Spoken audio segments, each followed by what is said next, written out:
Mr. Chairman, this is part of the damage that's been done by this horrendous fraud on the American people, not just here in Arizona, but throughout the country. People like this, who are patriotic, decent Americans, trying to do an honest job, and they're in the middle of a gigantic swindle by a political party that lost its soul probably 20 years ago. So may I just ask you a few questions so that we get the... Your testimony was excellent, by the way. I just want to get it organized a little bit better. How many days did you... how many days were you an observer?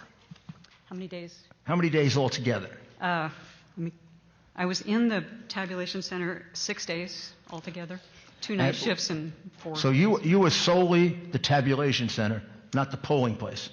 I was at a polling place for half shifts a couple times before that, but I didn't bring up any information. But your testimony is about the calculation center? Yes, the tabulation center. And you say here on November 3rd, 2020, you observed at the Maricopa County BTC for the first time that it seemed strange that the tabulation and adjudication hardware and software were only run by Dominion employees. That meant that none of the county employees had access to them? To the software. The people who were actually doing the adjudication and running the tabulation machines, those were temp employees or employees of the county. But the software and the hardware was handled solely by Dominion. There were 3 total employees, 2 mostly.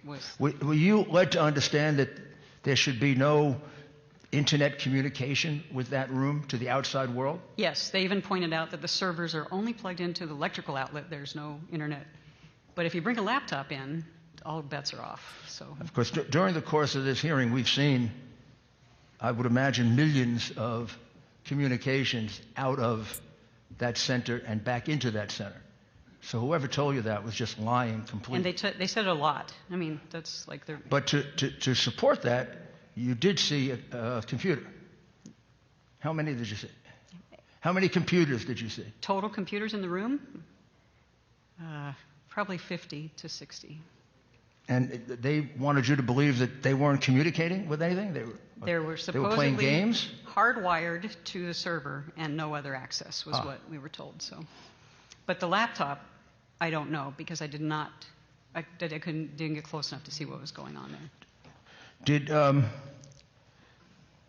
when they were doing adjudications would be the ballots that were put aside because there was something questionable about them, correct? Adjudication, the tabulation machine kicks it out because a lot of times it's just a write-in candidate, which is totally legitimate, or stray marks on the ballot that made it, or overvotes, so they voted for 2 candidates where there was only 1.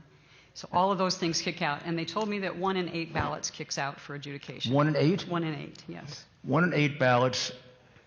And when they were examined, were you able to observe the examination? The adjudicators, that's the part where I could see the back row.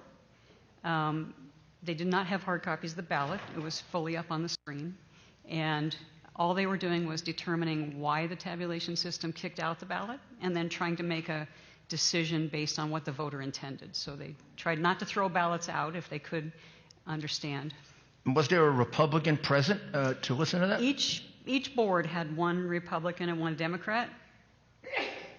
That's what they told us. So well, when you say that's what they told us, what does that mean? I will tell you on the last few days, they pulled in a whole bunch of employees to be the Republican. Or you could be an independent also. So when you say they pulled in a whole group of employees to be Republicans, you mean they were county or they were county employees who they said were Republican? Or independent. I'm sorry, I misspoke. Or independents. You had to have 2 parties, and it could be 2 of the 3. So either independent/libertarian or Republican or Democrat. So 2 of the 3 had. And why are you in doubt that they were actually Republicans? Because I was in the room a lot, and everyone in there, not everyone, but I will tell you that a high percentage of the employees in that room were Democrat. And I will tell you that I walked out with one of the adjudicators, a temp employee. She was very upset because she was the Republican adjudicator, and she said she heard a lot of people cheering every Biden vote and people who worked there. So she was upset when we were walking out, and I said, "You need to tell whoever you're working for. I don't know what to tell you to do at that point." Did they have Republican identification of some kind? They wear a lanyard, red, blue, or yellow. But you doubted that they were Republicans. I doubt those last few days that those were truly independents. And what about verification of signatures? Did you get a chance to observe I that? did not watch the signature, but there are some people behind me that did. Pardon me? There are people coming in the room next that did work to see the signature. And when you say you as a project manager, you were shocked, can you just elaborate just a little bit? This is the most important thing going on in the country right now, and this whole thing is run more sloppy than any project I've seen. I just can't believe that this is how we run elections. I just can't. And that we sign off on this. I mean, has it always been like this? Like I said, this is my first time, and I'm very disillusioned. I just don't understand. Did you detect a bias in it? A bias? I didn't personally, but they knew who I was. So Pardon me? They knew I was the Republican official observer. No, so. I mean a bias in the way in which they were doing it. In the way? No, I can't say that. Okay. Thank you.